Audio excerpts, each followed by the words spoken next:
Ranchero. I can never take them apart. I can't tell the difference between Bistec Ranchero. All I know is that this dish is a dish I ate a lot growing up. My mom would do it, my dad would do it, separate houses. And they both had a different take, same name. My dad's Bistec Ranchero, he would call it bistec con papas.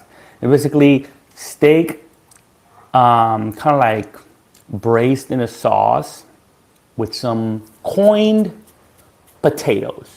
So delicious. I loved it. I just love the way he does it.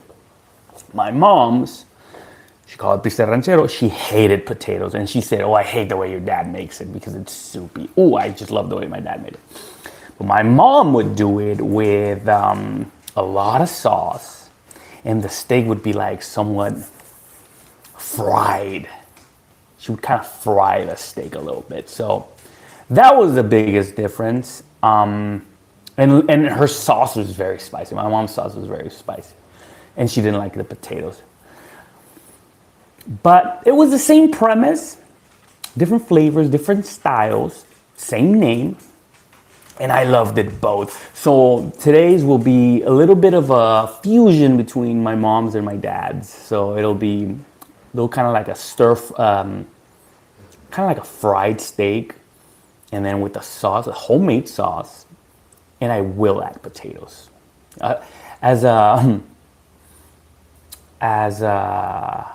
Just to remember my dad. Anyways, I hope you guys can hear. I hope my audio is good. I haven't even checked. I got hopefully 28 minutes to finish this. That's what I'm shooting for. I'm late. And so let's get started. The first things first, let's get the fire going. Get this out of the way. We're gonna get the fire going. Let me just go through the steps so I know what I'm gonna be feeling. Let's go through the timeline, right? To my objectives. We're gonna cut our steak into smaller bits. We're gonna fry it in its own fat. We're gonna create a sauce, a homemade salsa. Tomato, onion, garlic, jalapenos, or what I got. And we're gonna do it in its raw form. We're gonna blend it, and then we're gonna fry that salsa. We're gonna cook that salsa with the fried steak. So at this point, we have fried steak, simmering, braising with its salsa, and then we're gonna toss in some potato, and we're gonna forget about it until the potato has collected all the flavors and has become soft. And that's when dinner will be ready. Hopefully, like I said, I'm shooting for 30 minutes. At this point, 26 minutes. I know I can do this. I'm fairly confident in this dish. I love it. One of my favorites. I was watching that show, Last Meal, and they invite celebrities for an interview, and they ask them, like, what's your last meal? And I was thinking about it, and I said, I think my last meal will include this dish. I love it. I grew up eating this dish, and I think it has to be there. Represents a lot of my growth, my nurture, my culture. We're gonna get potatoes. Let's get our steak. Our fire is going. I'm not even gonna use oil. Normally, you use oil. This steak is fatty. And I'm gonna show you right now how fatty it is. This is beef chuck. Beef chuck has a lot of fat. And its own fattiness, look at all that piece of fat. That's all fat. That's gonna help us fry it delicious in its own juices. Let's get another cutting board. We're gonna get a cutting board for our raw product. We're gonna get another cutting board. Look at plastic for my raw stuff. I am very confident. 25 minutes left. I can do this. I can do this. I know I can. I know I will. Okay.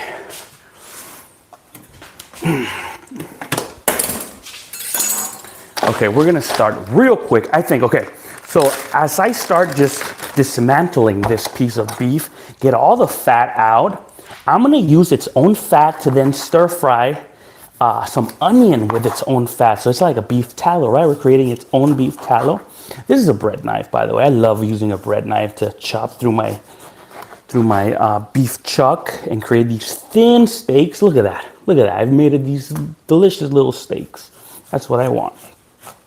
Anyway, I think I'm going to use all of this. This is 1.10 pounds, almost 2 pounds. Almost 2 pounds. A little bit more than 1.5 pounds of steak.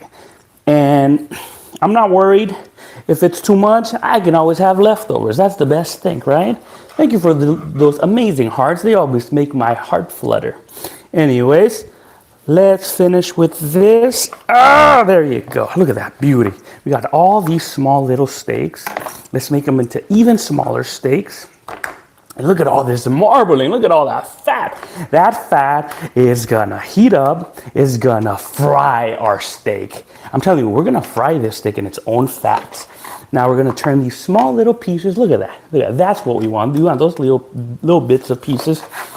And they're gonna shrink because there's so much fat in between. Look at the amount of fat there is. These things are gonna shrink. So we'll keep them like this. Somewhat like a fajita style, somewhat not like a fajita style. I like this. Look at that. I like this. These like semi-big, rough cuts, uneven chops. It's all good. Remember, it's a carne ranchera. And when a Mexican dish says ranchero on top of it, it's a subtitle as saying country style. That's what ranchero means, right? Country. A ranchero is a rancher, right? Anyways, let's get this. Come on, I want you to see. I know I got dirty hands, but what I want you to see. Okay. See that? See that? Oh my God. Nothing. No oil, no nothing. Just like that. Just like that. Its own fats are gonna fry it by itself. Okay. Okay. Let me wash my hands now. Now I am gonna wash these beautiful hands. Let me try to clean my camera right there. See if I can get, and you can smell the gaminess in the air. Now we're gonna use a little all-purpose seasoning. Judge me if you want, I don't care. We're gonna use all-purpose seasoning because I'm not trying to open all of my seasoning jars today. I'm just gonna go with one classic all-purpose seasoning, Lori's seasoning salt. Look, you go. These are amazing. And what you got in here? You got the salt, the sugar, the paprika, the celery seed, onion, cornstarch, garlic. Look at that, all that good stuff. So we are just gonna put a little bit of all-purpose, all of that, which are the things I would have used anyways. I would have used all of that. Paprika, garlic salt, onion powder, garlic powder. There you go.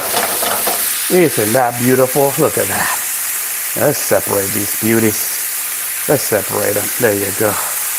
There you go. See, these things are separating. We're gonna render them down, get all the beef tallow out of that, and that fat is gonna fry our steak. Remember, country style, when you think of country style, you gotta think of yourself like you're in the country. You're limited on supply, right? You're gonna use everything in one pot, right? You're a cowboy. When they say country style beans, it means do everything in one pot. Everything goes in one spot. That's what makes it country, right? So carne ranchero. Okay. Anyways, we're gonna need 1 onion, and we're gonna need 1 potato, and we need to start our salsa. I got 20 minutes to finish this salsa. I know I can do this. I'm always confident I can do this. Let me get these. We're using 1 sweet onion. That's what I got. Not a big deal. The world is not gonna end. Okay. Let's go. We got our 1 onion. Let me see, we're gonna need 1 old tomato. Look at that beautiful old tomato. Okay, let me see if I got older tomatoes. There you go, we're gonna use 4 tomatoes, 1 onion. What else am I gonna use? I'm just gonna drop them in here. We're gonna use 1 jalapeno, because we want this to be a little spicy. And that's it, maybe some cilantro. Very quick, very simple. In the country, you're limited on resources. You gotta use what you got. I'm not in the country. But anyways. Now a salsa, you wouldn't be making a salsa in a blender either. you'd be making a salsa in a molcajete, or with your knife, a martajada. Martajada, basically, you get all your vegetables and you just chop them with your knife. There's your salsa. There's your chopped salsa right there. But we're not doing it. We got a blender. Anyways. All right. We're moving to our onion real quick. Delicious. We need to fry this delicious onion for sure. Get this out of the way. Because I just love to have a little onion.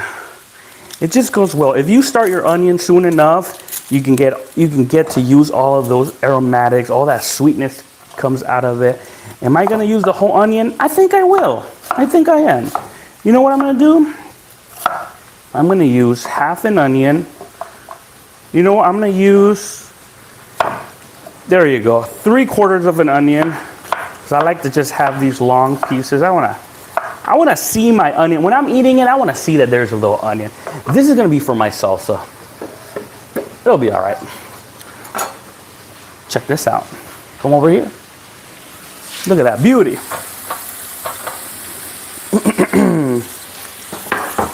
And at this point, we're just playing around with this, with our meat. Nothing in here but all-purpose seasoning. That's it. And what are we looking for? We're on medium heat, by the way. We're looking for a little bit of a fried steak with its own fat. We're just gonna let it continue sitting here, riding its own fat. Its own fat is gonna fry it. And we're looking for those brown, delicious fry flavors and textures, right? It's still a little mushy, but don't worry. I know onion will add more water and it'll increase the time for me to get that fryness, but I want to fry this onion too. So you know what I'm thinking? I think I'm just going to increase the heat. I am limited on time. I think I have almost 15 minutes left. I think I can do it. 15 minutes up. My temperature went all the way up. I am all the way up on temperature. Now, because my temperature is all the way up, I do need to pay more attention on this steak and onions. So please remind me if you think this is about to start burning.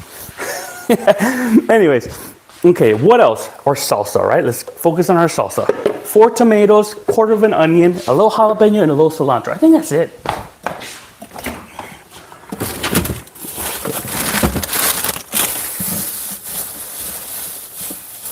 Look at this. This is a chunky jalapeno. Normally, the chunky jalapenos are not spicy. And as I knew, it's not spicy. So we're going to get another jalapeno.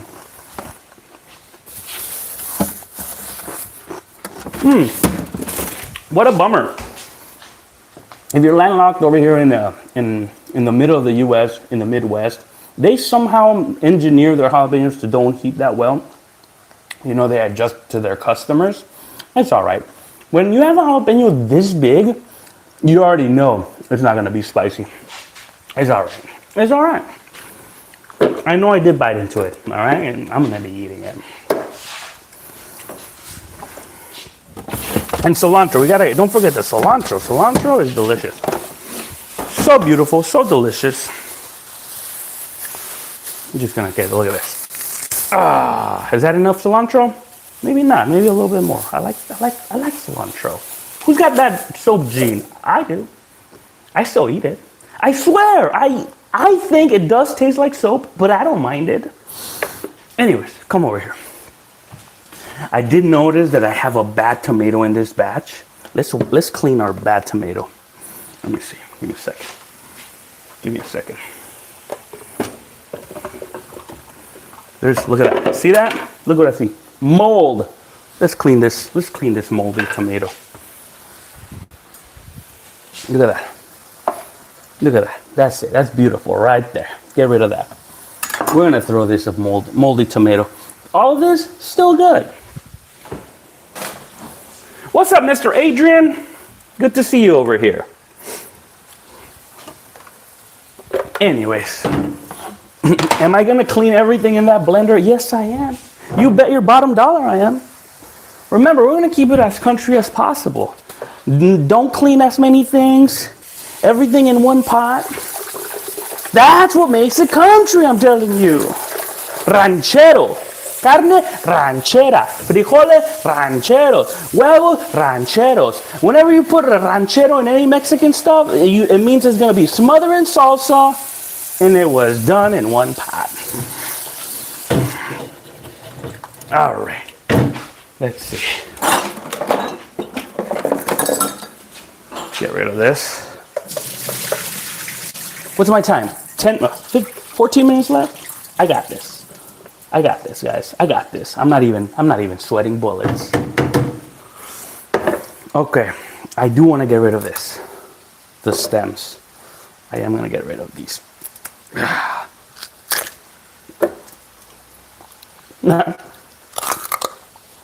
I'm trying to save time, all right? And this isn't for a restaurant, it's for me. You get the point. If you don't want to use your mouth, use a knife. What food are you making? I'm making carne ranchera. Thank you for asking, Adrian. Carne ranchera, just in case you didn't know. We have this. All we're going to do is add a little bit of water. Check our meat.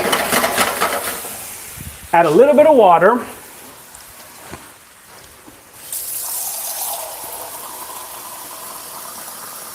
That's 1 cup of water in there. 1 cup. And we're going to add, this is grandma's little secret,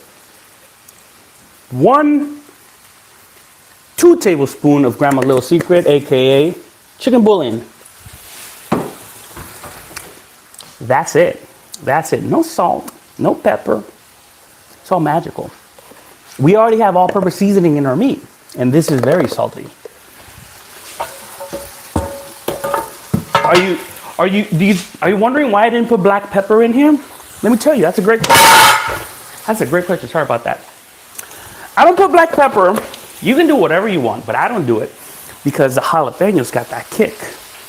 What's the point of adding black pepper if I already have jalapenos in here? Jalapenos is my kick. Black pepper is a type of heat. We cooking with spicy food right here. No need to use my black pepper. If I'm not using chili peppers, I'll use black pepper. Because I want to pronounce that black pepper. I want you to know you're eating black pepper. But here, it doesn't matter. It's going to be a salsa. I'm going to fry it right now. Look at this beauty. You guys hearing that? That's what I'm trying to hear. I want you to hear that sizzling, that fry sound. The frying sauce sound. Its own fats just melting in there. Sizzling. Anyways, you got the best view in the house right there. We're about to go blend in 3, 2, 1, and let's go.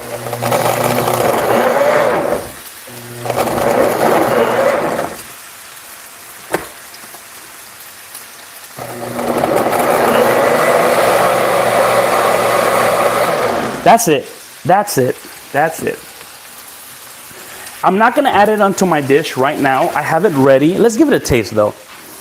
I'm going to add it into my meat until that meat is crispy. It's fried. It's delicious.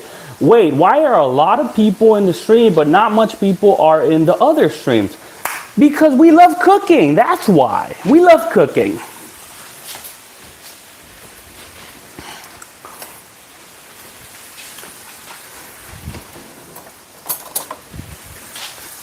All right, check it out. So let's taste it. You gotta taste it. You gotta taste it. What's up, mini man? No spice. No spice. I'm not upset. I already knew. 3 jalapenos and no spice? Come on now. At this point, I want to add some black pepper. Let me add some black pepper because this thing ain't got no heat. That's embarrassing. All right, let me add a little bit of black pepper because there is no heat whatsoever. Man, those GMOs with their non-spicy jalapenos, man, these are what I call Super Bowl jalapenos. Why are they called Super Bowl jalapenos? Because during Super Bowls, a lot of people are making stuffed peppers, jalapeno poppers, right? And it's your non-traditional jalapeno eaters that are making jalapeno poppers. So they make these bigger bigger jalapenos to stuff the cheese in, you know. And they're not that spicy. They're more like friendly for everyone. So I call these Super Bowl jalapenos. It's a thing. Look it up. Okay. Come and check this out. Come and check this out. There you go. Look at that. Look at that. See that burning stuff? That's what I want. That's what I was looking for. Ooh, look at that. Look at that. That browning. See that browning? That's what I want. I want that browning. It's got to be really fried. That's where the flavor's coming in. The smells are just more delicious. Keep going. Keep going. Keep going. We're still on high heat. We're going to wait until this is crispy. Well, not super crispy, but a little bit more fried because I see a little bit of mushy parts. We're not trying to make a soup. Kinda. You'll see. What's up, Mini Man? What you say? Damn, because you play Roblox next stream. I should play Roblox next stream. Everyone, join me in the Roblox next stream.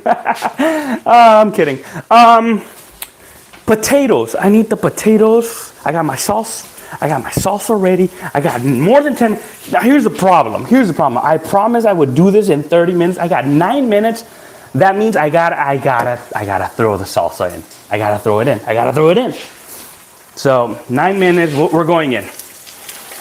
We're going in. There's my salsa. We're gonna keep it in high heat. Try to mix it in appropriately. That salsa is just gonna get absorbed by the meat. Oh, and it'll tenderize it. Now, normally when you're making a braise, it's low and steady. This is something you cover and you walk away from, and then you come back maybe like a half an hour to 45 minutes later, and the meat is tender, the potatoes are delicious. All the flavors just married into something different, and that's what you want. Am I gonna be able to do this today? Maybe not. We'll see. We'll see how this is going. Let's look at our potatoes. Potatoes. We got 2 golden potatoes. These are my favorite. You know why these are my favorite? Because the skin is so much cleaner and smoother. Excuse me, and I can just eat the skin and it doesn't really bother me. What's up, Missy Sexy? Little naughty Tim is sneaking out of mom's house and likes to smell so much he ate a man's food. Oh, I like that. I'm cooking so well, you can smell what I'm cooking. I like that. Anyways, we're gonna do with some coins. I like these coins. This is the way my dad used to cut these potatoes when he would make this dish. My mom wouldn't put potatoes. She hated potatoes on this dish. But my dad would put the potatoes and they'd be long and thin and coin-like, like this. So they are a little too big, so this is what I'm going to do. I'm going to do just some random rough chops, just so they're not that big. Just random rough chops. There you go. I like this. Not too much. That's it. Stop it. All right. 2 potatoes going in. Ooh, look at this bubbling. Check this out. Look at that. Beautiful. Bubbling. I love it. Let me see. I got 6 minutes left, about 6 minutes left. And I'm going to be totally honest with you guys. 6 minutes is not enough time to get your potatoes ready. Even though I did cut them very thinly. Oh man, this thing is overflowing. And like I said, everything just in one pan. Not a lot of mess. Flavors just marrying each other. And the product would be amazing. At this point, I'm just going to do another trick my grandma taught me. Every single time a new element joins the pot, throwing a little bit more salt. Because sometimes we forget to salt things. Anyways. Okay, we're going to try to just slowly mix this. 6 minutes, I know it's not going to work in 6 minutes. I know. I hope you have a good stream. See ya. All right, Mini Man, thank you for the great wishes. I love good wishes. It always comforts me. when someone gives me good wishes. And good wishes to you guys too. I hope you guys have some good dinners, good entertainment. Ow! I'm burning myself.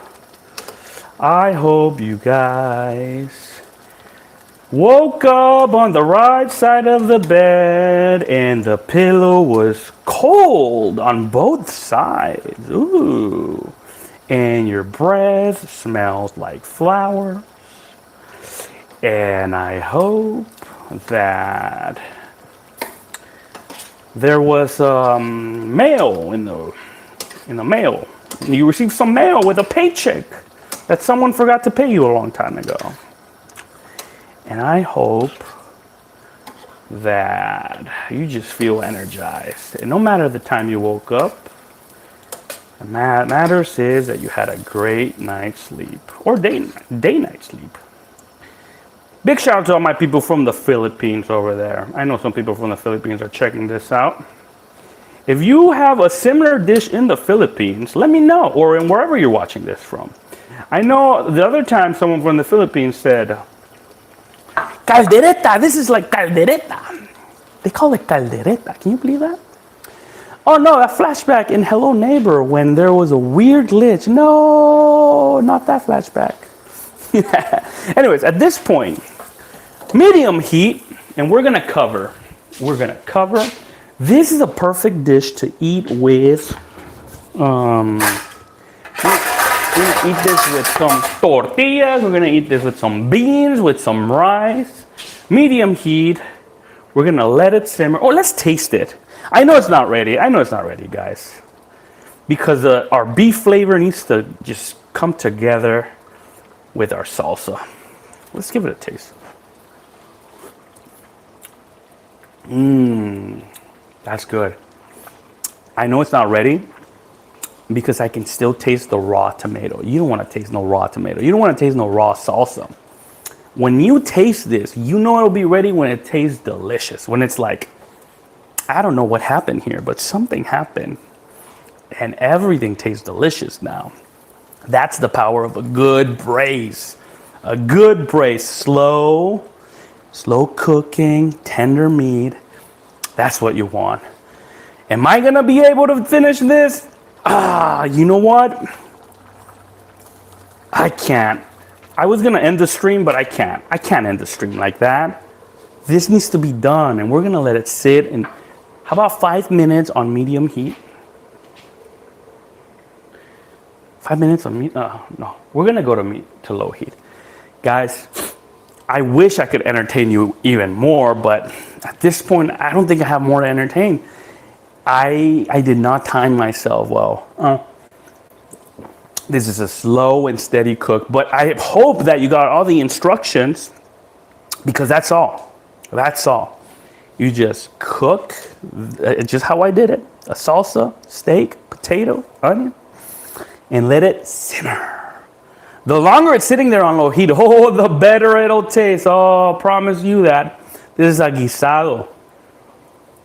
And there's so many other dishes in this style. If you don't know guisados, check out your nearest Mexican restaurant and ask for a guisado. Your typical, like, super Americanized restaurant, Mexican-American restaurant might not have it. You have to go, like, in the rough parts. That's where they'll have them. I promise you. But yeah, man, this is country cooking. This is humble cooking. Very simple. And this is the essence of Mexican cooking. I mean, I promise you. Ain't no what do you call that, sizzling fajitas that come on a Mexican restaurant, you know, the big sizzling fajitas. Ooh, big party, everyone looks. Nah. This is the good stuff. Check this out. Have you guys had chicharrones Valentina? Ooh, these are delicious. They sell them at Costco. And basically, it's just pork rinds. Oh, it reminds me of a different guisado. So there's another guisado made with pork rinds. You get a bag of chicharrones, pork rinds, and you smother them with green salsa. You heard me right. You make a green salsa, and then you dump a whole bag of these in a pot. Smother them in green salsa, and that's basically another type of guisado. Apologize for eating with my mouth full. But those are called chicharrones and salsa verde. Oh my goodness, to die for. And like I said, very humble, very country, very fatty. And why is it country? Because country people eat fatty food. Because that's the history of country people. It's always been like that. The country person needs a lot of energy to withstand the whole day. So anything that's country is going to be super fatty. Because you're going to have that big breakfast, a big heavy breakfast. And it should last you all the way till dinner, till the sun comes out. And then you'll have your country dinner. So pay attention next time you're out there at a restaurant, whatever, something says country. And those are the elements that make something country food. And in country food, it's all over the world. It's not just American. Some people just associate country with American food. I mean, the word is in English, but country style cooking is all over the world. You guys know I'm not making this up. At this time, I just want to say thank you everyone for just being part of this live stream. I'm sorry I cannot just be here just babbling and telling you nothing. I hope you guys have a wonderful day. I will record myself with a little short video on how it ended up, because if I want this to be delicious, I gotta be patient with this. And like I said, 30 to 45 minutes. So anyways, I hope you have a beautiful rest of your day. Go out there for a walk. And if you're out there cooking, hey, don't be afraid to make mistakes. I hope you learn from my mistakes. I hope you learn from what I do. Be creative. Don't be afraid to create fusions. And just because someone out there on the internet is telling you the food is supposed to be this way, they're wrong. They're so wrong. Because then ask their grandparents and they're going to be like, they're full of shit. And ask their grandparents. And everyone's got different. All households are different in the way of cooking. All right? So take care. I love you. I hope you guys love me back. It's a mutual exchange. All right? Take care. Bye-bye.